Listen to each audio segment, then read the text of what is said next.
ఈరోజు ముఖ్యమంత్రి చంద్రబాబు నాయుడు గారి మీద మాజీ మంత్రివర్యులు అంబటి రాంబాబు గారు చేసిన వ్యాఖ్యలు తీవ్రంగా ఖండిస్తున్నాం. ఈ అంబటి రాంబాబు గారు గతంలో కూడా విపరీతమైనటువంటి మాటలు మాట్లాడారు. అయినా సరే ప్రజలు బుద్ధి చెప్పారు, అయినా ఈయన ఇంకా బుద్ధి రాలేదు. ఈయన చేసినట్టు వ్యాఖ్యలు జగన్మోహన్ రెడ్డి మాట్లాడేసినట్టు మాకు అనిపిస్తుంది.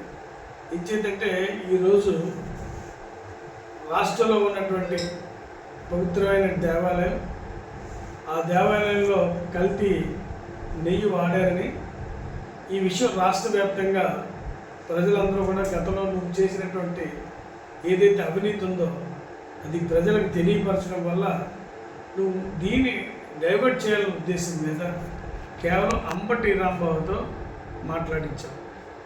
మరి మా తెలుగుదేశం ఎంత ప్రజాస్వామ్యంలో ఎంత విలువలుగా ఉంటాయంటే, జగన్మోహన్ రెడ్డి భార్య మీద ఒక కార్యకర్త ఒక అనుచిత వ్యాఖ్యలు చేస్తే ఇమ్మీడియట్గా అతన్ని సస్పెండ్ చేయడమే కాదు, అరెస్ట్ చేసి కూడా లోపల పెట్టాలి. అంటే ఎవరైనా ఒక అసభ్యకరమైన ప్రవర్తన చేస్తే మాట్లాడితే అది మా నాయకుడి తాలూకా లక్షణం.